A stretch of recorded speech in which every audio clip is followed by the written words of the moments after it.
उसका अनुभव करता है, पांचों इंद्रियों के विषय का वह चिंतन करता है। इस वास्ते मन और भी सूक्ष्म ज्योति है, और मन से भी सूक्ष्म ज्योति है बुद्धि ज्योति। बुद्धि जो है वो एक प्रकार से मन से भी सूक्ष्म है, जो मन का भी उसको ज्ञान है कि मेरा मन कलकत्ता चला गया, बंबई चला गया। इस प्रकार से उस बुद्धि से निश्चय किया जाता है, अनुभव किया जाता है। और बुद्धि की ज्योति से भी और परे की ज्योति जो है आत्म ज्योति है। इस शरीर के विषय के बीच में जैसे ज्ञाता ज्ञान के तीन पदार्थ है, ये तो उनको कहते हैं जो जानने में आने वाले पदार्थ है। जितने जो जड़ पदार्थ हैं ये हैं, और ज्ञान जो है बुद्धि की वृत्ति है, उसका नाम ज्ञान है। और ज्ञाता जो है चेतन आत्मा है। तो ज्ञाता ज्ञान ज्ञेय के बीच में जो ज्ञान और ज्ञेय तो जड़ है और आत्मा चेतन है। जो ज्ञाता ज्ञान जो त्रिपुटी है उसमें जो आत्मा है ये दृष्टि चेतन है और परमात्मा समष्टि चेतन है। इसलिए वो ज्योतियों का ज्योति है, सर्व का प्रकाश है और ज्योतियों का ज्योति। तो वो चेतन है, जड़ नहीं। जानने में आवे वो जड़ है, और जिसके द्वारा जाना जावे वो भी जड़ है, किंतु जानने वाला है चेतन है। ये हमारा शरीर है, ये शरीर से जड़ है। इस शरीर में जितने पदार्थ में बतलाए वो सब जड़ है, किंतु उस सब का ज्ञाता चेतन जो आत्मा है वो साक्षी है, दृष्टा है और चेतन है। तो परमात्मा ज्योतियों का भी ज्योति है, ब्रह्म जैसे ज्योतियों का भी ज्योति है। इस वास्ते का ज्योति सामूहिक ज्योति। और तम से परमुचते, तम जो अज्ञान है, तम जो अंधकार है, उससे वो पर है, माने विलक्षण है। जैसे एक तो प्रकाश है और एक ज्ञान है और एक चेतन है।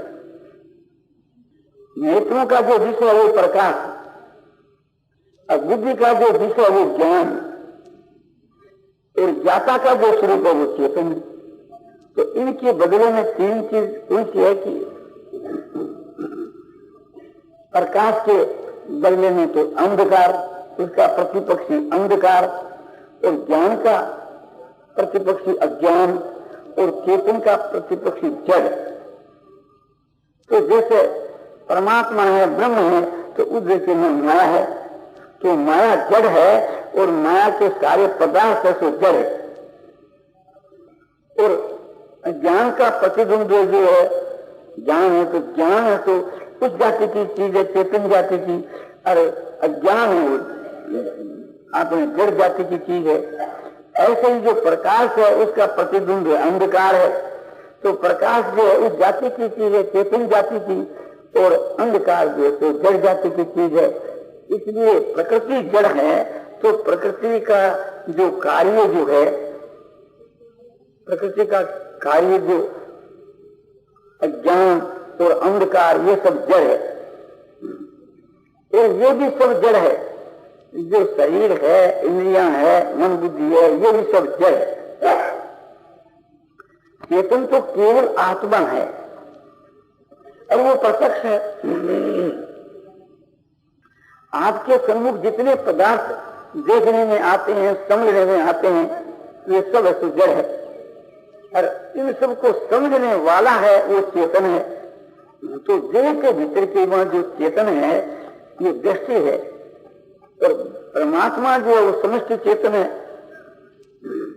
जैसे एक घड़ा है और घड़े के भीतर का जो आकाश है वो दृष्टि आकाश है, और ये फैला हुआ जो आकाश है महाकाश, ये समष्टि आकाश है।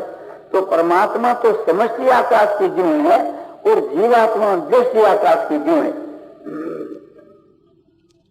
और अज्ञान जो है वो घड़े के जीव है। जब घड़ा फूट जाता है तो दृष्टि आकाश समष्टि आकाश में एक ही हो जाता है। इसी प्रकार से जब अज्ञान नष्ट हो जाता है तो दृष्टि चेतन और समष्टि चेतन एक ही हो जाते हैं। ये ब्रह्म की प्राप्ति। अज्ञान का नाश होता है ज्ञान से, और वो ज्ञान जो उत्पन्न होता है वो साधनों से। तो बहुत से साधन बतलाए हैं, ज्ञान का खुद भी साधन है, और ईश्वर की भक्ति करने से भी ज्ञान होता है, श्रद्धा से भी ज्ञान होता है, और महापुरुषों की कृपा से भी ज्ञान होता है। हमारी ईश्वर की कृपा से तो होता ही है। तो इसके लिए ये सब बहुत से उपाय बतलाए हैं, और निष्काम कर्म से जब अंतःकरण शुद्ध होता है तो उससे भी ज्ञान होता है। तो इसलिए किसी भी प्रकार से हो ज्ञान की आवश्यकता है। ज्ञान के उत्पन्न होने से ही अज्ञान का नाश हो जाता है। जैसे रात्रि के वहां निद्रा आ रही है, और निद्रा के भंग होने से ही समझो कि जागृत अवस्था हो जाती है, तो स्वप्न की संसार जागने के साथ उस स्वप्न की संसार का अभाव हो जाता है। फिर स्वप्न की संसार की प्रतीति तो नहीं होती। जागने के बाद के वहां फिर स्वप्न की संसार ऐसे नहीं है। तो ज्ञान होने के बाद में फिर अज्ञान नहीं रहता, और अज्ञान का नाश होने के बाद में केवल एक परमात्मा ही से रह जाता है। उस परमात्मा का स्वरूप है स्वचित आनंद घन। ज्ञान की प्राप्ति के बहुत से उपाय है, उनमें मैं आपको कुछ बताता हूं। एक तो ईश्वर की भक्ति है। भगवान कहते हैं गीता की 10वें अध्याय के 10 के श्लोक में, सतत योगितानाम भगताम प्रीति पूर्वकम ददाम बुद्धि योगम तुम ये नाम जानते। जो प्रीति पूर्वक नित्य निरंतर जो मुझको करते हैं, उनको मैं वह बुद्धि योग देता हूँ, ज्ञान देता हूँ, तो जिससे उनको मेरी प्राप्ति हो जाती है। तो भक्ति के द्वारा परमात्मा की प्राप्ति बताई गीता की अध्याय 10 और श्लोक 10। और श्रद्धा से ज्ञान उत्पन्न होता है कि श्रद्धावान वर्ते ज्ञान तत्पर संगति में, और ज्ञान लब्ध्वा परां शांति न केवलादि गच्छति। श्रद्धावान जो पुरुष है, परमात्मा में जिसका विश्वास है, महात्माओं में जिनका विश्वास है, ईश्वर में जिनका विश्वास है, और शास्त्रों में विश्वास है, परलोक में विश्वास है, अपनी आत्मा में विश्वास है, माने विश्वास का नाम श्रद्धा है। और आदर पूर्व जो विश्वास है, पूज्य भाव को लेकर के जो विश्वास है, भक्ति भाव को लेकर के जो विश्वास है, उसका नाम श्रद्धा है। तो श्रद्धा से ज्ञान की उत्पत्ति होती है। कैसी श्रद्धा? कि जिस श्रद्धा का फल है कि साधन में तत्पर हो। तत्पर माने तत्पर का कहना यह अभिप्राय है कि जितनी तत्परता है उतनी श्रद्धा समझी जाती है। तत्परता एक कसौटी है श्रद्धा की। और संयत इंद्रिय और इंद्रियां उसके बस में हो जाती है। इंद्रिया और मन को जितना संयम है उतने साधन तेज समझे जावे। मन और इंद्रिया जितना बस में हो गया उतने साधन तेज है, और जितना साधन तेज है उतनी उसकी श्रद्धा है। जब श्रद्धा पूर्ण हो जाती है तो समझे कि इसको ज्ञान की प्राप्ति हो जाती है। ज्ञानम लब्ध्वा परां शांति, ज्ञान को पाकर के परम शांति को अचेन अधिगच्छति, मैंने शीघ्र ही उसको प्राप्त पा लेता है, विलंब का काम नहीं है। तो श्रद्धा से ज्ञान मिल जाता है। और महात्माओं के पास जाकर के और उनकी शरण होने से भी ज्ञान मिल जाता है। श्रद्धा में लगते ज्ञान जो कौन सा कहाँ का श्लोक है कि गीता की 4th अध्याय का 39 का श्लोक है। अब महात्माओं के पास जाकर ज्ञान सीखने की बात बताई जाती है, वो 4th अध्याय का 34 का श्लोक है।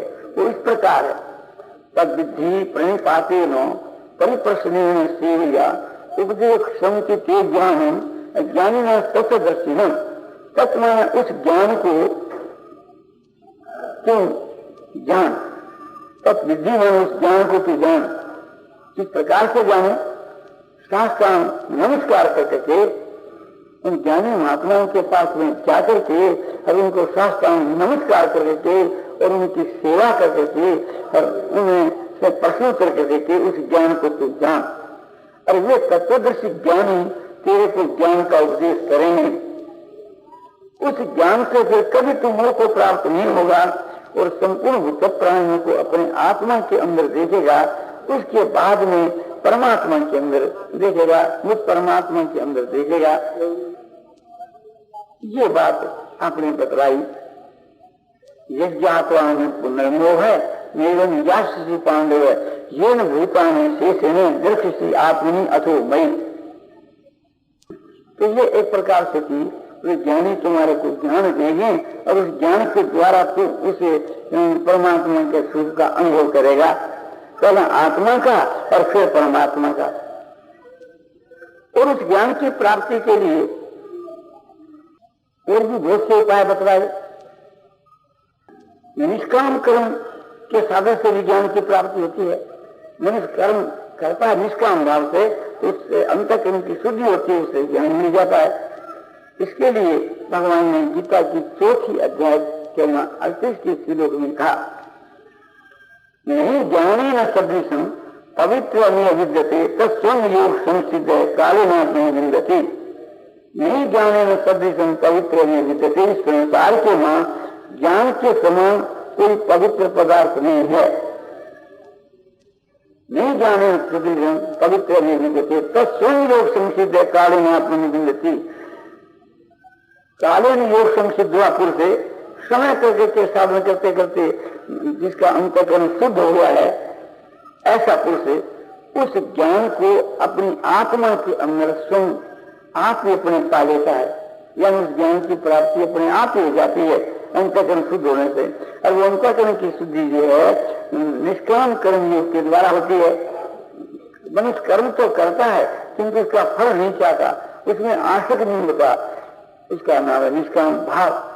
उसको खिलाफ करके बतलाया है गीता में जगह जगह। तो उससे ज्ञान की उत्पत्ति होकर के और उसको परम शांति मिल जाती है।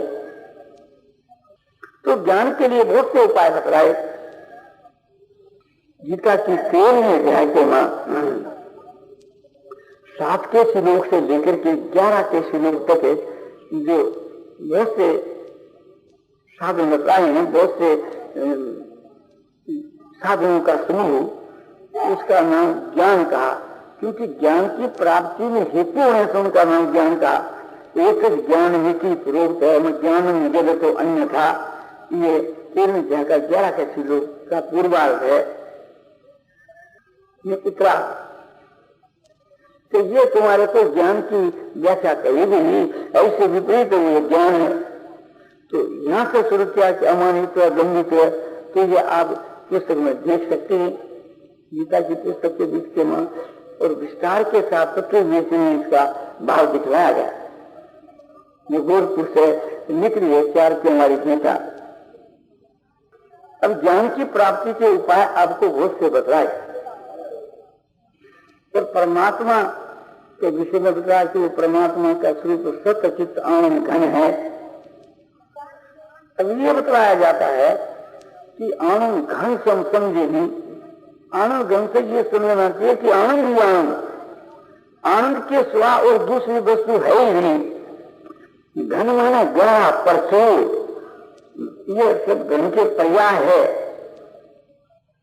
जैसे बर्फ का ढेला है तो उसमें जल ही जल है, उसको कहते हैं कि वो जल घन है।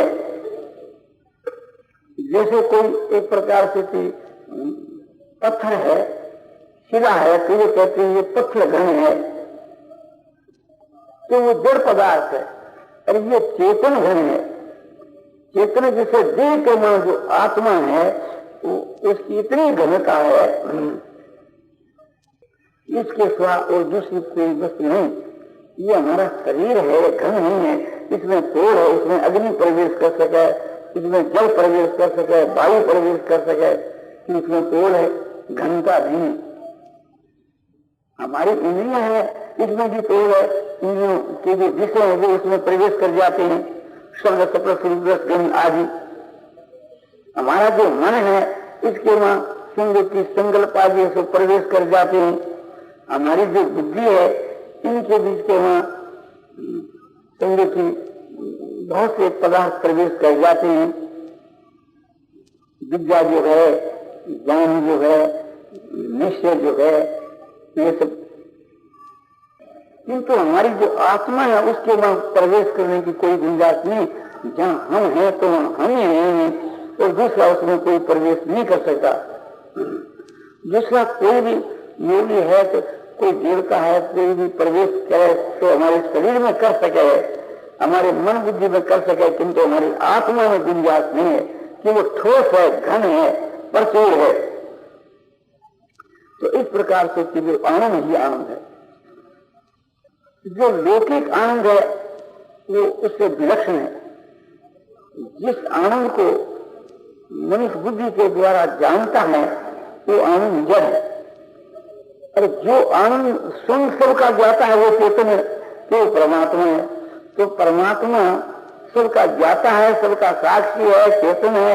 ये सारी संसार उस परमात्मा के संकल्प में है, और संकल्प को छोड़ देगा तो केवल परमात्मा ही हो जाता है।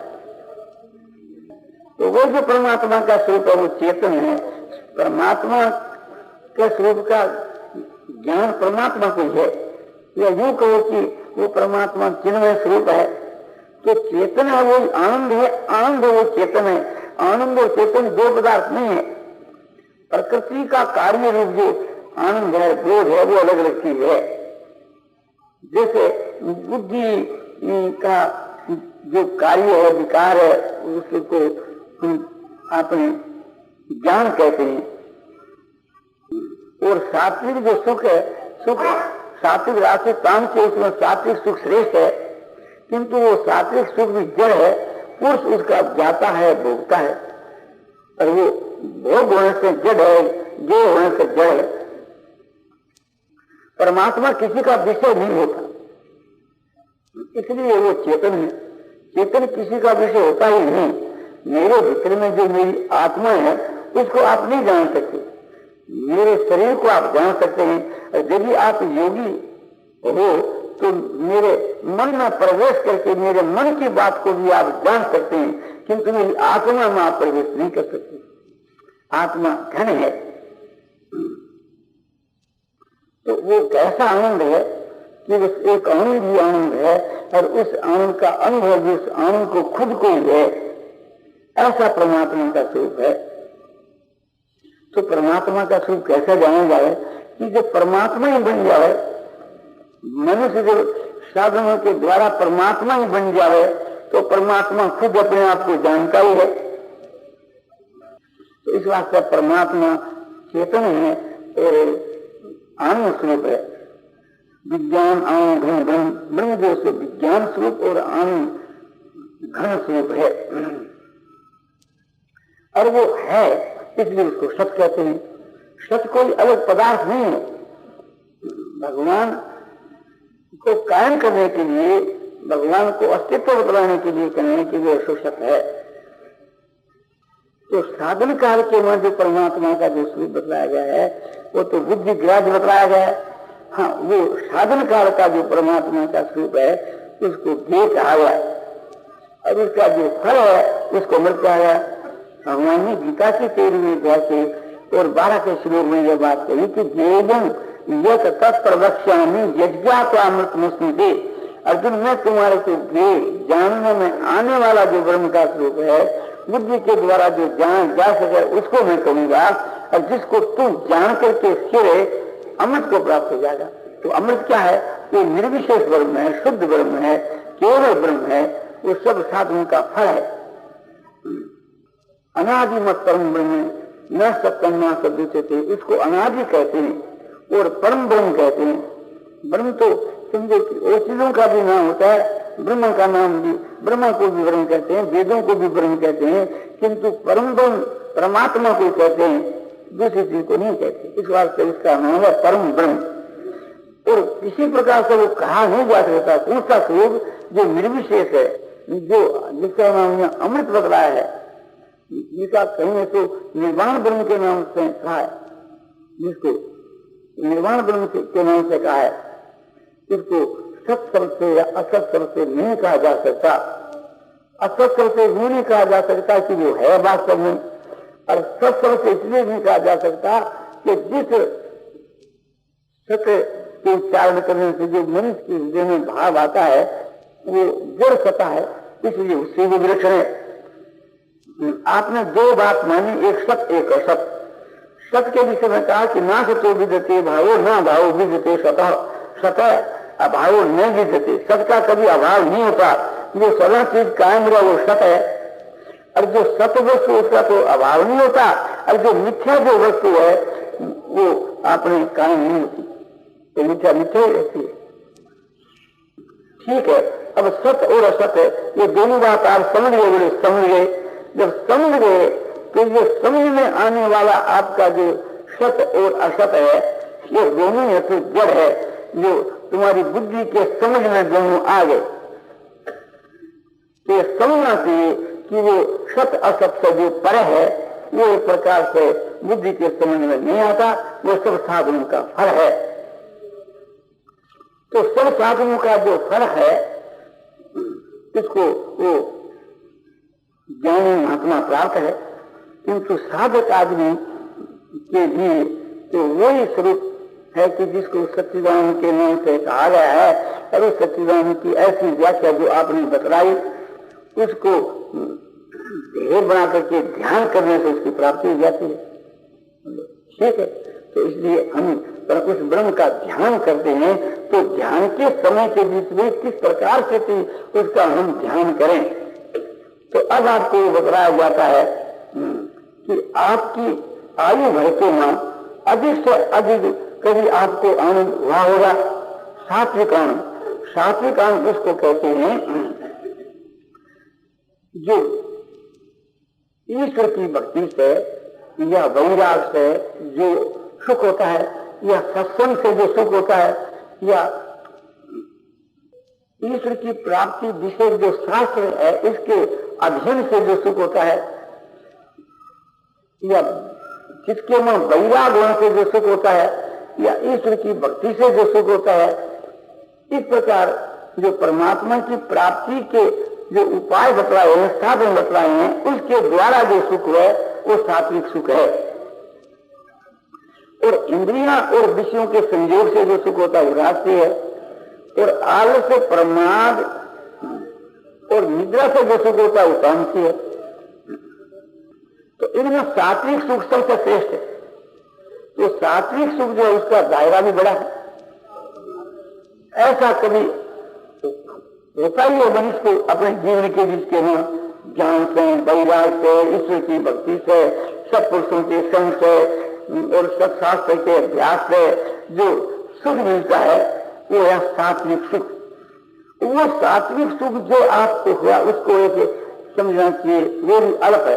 ऐसा सुख महान है कि जिसकी कोई सीमा नहीं, जैसे आकाश की सीमा नहीं, ऐसा जो महान जो आनंद है, उस आनंद के सागर के वहां समझो कि अपने मगन हो जावे, उसमें प्रवेश कर जावे, उसमें डूब जावे, यानी अपने चारों तरफ बाहर भीतर आनंद ही आनंद है, ऐसा अनुभव करे। जैसे आकाश के वहां बादल है तो उसके बाहर और भीतर में आकाश व्यापक है। आकाश उस बादल के भीतर में भी है, बाहर में भी है। इस प्रकार से वो आनंद में परमात्मा इस शरीर के बाहर भी है, भीतर भी है, मन में, बुद्धि में, इंद्रियों में, रोम रोम के मां सब जगह वो आनंद एकदम परिपूर्ण हो रहा है। जैसे बर्फ के ढेरे के बीच में जल ऐसे भरा हुआ है, जल जल उसके बीच के मां, ऐसे एक आनंद ही आनंद है। बर्फ के ढेरे को यदि सागर में गिर दिया जाए तो आनंद सागर में गिर दिया जाए तो वो सागर है, जल का सागर है, और बर्फ का ढेरा वो भी जल है, और वो सागर के वहां पड़ा हुआ उससे अलग है। ढेरे की जो है जल जो पानी की जो है, किंतु जाति से एक ही चीज है, वो जल का माने वो बर्फ का ढेला जल में रहते रहते जल जाता है तो वो देह बन जाता है। तो इस प्रकार से जो अपना जो शरीर है ये बर्फ के ढेले की जुम और परमात्मा है वो सागर की जुम। तो जल का जो सागर है वो जल है और वो आकार वाला है, वो एक प्रकार से स्थूल है, और ये सूक्ष्म है, ये निराकार है। तो आनंद का कोई आकार नहीं होता। तो ऐसा जो अनंत ऐसी जो आनंद है, ऐसे आनंद के बीच के वहां अपने मग्न हो जावे और वो आनंद अपने बाहर भीतर नीचे ऊपर सब जगह में एकदम परिपूर्ण हो रहा है।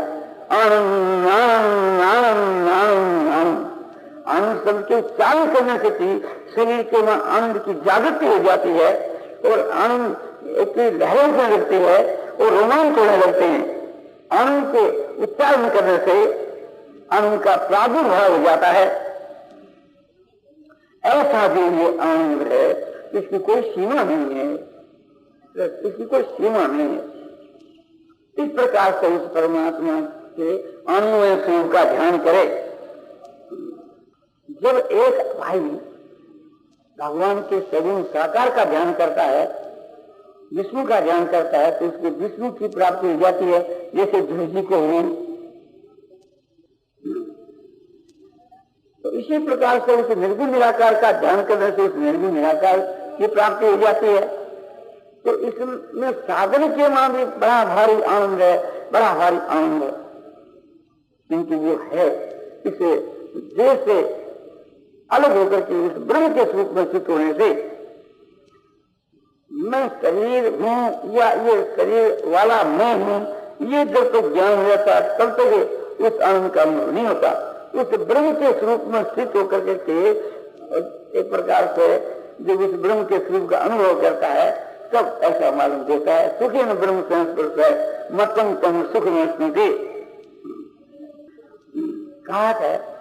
कहा है अतंत जो सुख है, ब्रह्म प्राप्ति रूप जो अतंत सुख है, वो सुख पूर्वक ही उसको प्राप्त हो जाता है, कोई उसमें कलेश नहीं, परिश्रम नहीं। तो ऐसा अनुभव करना चाहिए कि एक उस विज्ञान आनंद के सिवा दूसरी कोई चीज है ही नहीं। वो आनंद जो है वो चेतन आनंद है, उस आनंद को अपने आप को ज्ञान है।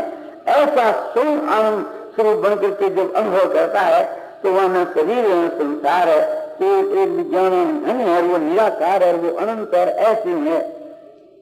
वो अपने आप करके परिपूर्ण है, इस बात से उसको पूर्ण आनंद कहते हैं। और उसकी सीमा नहीं है इसलिए उसको अपार आनंद कहते हैं। और वो इसका शांति स्वरूप है, शांति की बहुत सीमा नहीं रहती, इस बात से उसको शांत आनंद कहते हैं। और वो प्रचुर है, इस बात से उसको घन आनंद कहते हैं। और देश और काल करके कभी उसका विनाश नहीं होता और एक स्थान से दूसरे स्थान में जाता नहीं, इस बात से उसको अचल आनंद कहते हैं, ध्रुव आनंद कहते हैं। उसका अभाव नहीं होता, इस बात से उसको नित्य आनंद कहते हैं, सत्य आनंद कहते हैं। और उसका अनुभव उसको आपको है, इसलिए उसको बोध स्वरूप आनंद कहते हैं। उससे बढ़कर कोई आनंद नहीं है, इस बात से उसको परमानंद कहते हैं। उससे और कोई बड़ा नहीं है, इस बात से उसको महान कहते हैं। उसका कभी अंत नहीं होता है, इस बात से उसको अनंत आनंद कहते हैं। उसको कोई चिंतन नहीं कर सकता, उसको अपने आप का आपको ही ज्ञान है, इस बात से उसको अचिंत आनंद कहते हैं।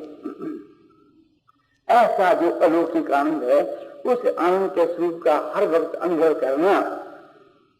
देखो प्रत्यक्ष के बीच के वहां वो आनंद ऐसे प्राप्त है। आनंद के अतिरिक्त और जो ये संसार है, ये तो वास्तव में है नहीं, ये तो उसमें कल्पना मात्र है, संकल्प मात्र है। जैसे स्वप्नावस्था के बीच में स्वप्न की संसार हमारे को सत्य दिखती है, स्वप्न काल के वहां सत्य दिखती है, किंतु जब हमारी आंखें खुल जाती है तब वो संसार एक प्रकार से मिथ्या हो जाती है। हम जाकर के कहते हैं कि वो तो स्वप्न था, वो तो कल्पना मात्र थी, हमारे मन का संकल्प था और कुछ भी नहीं था।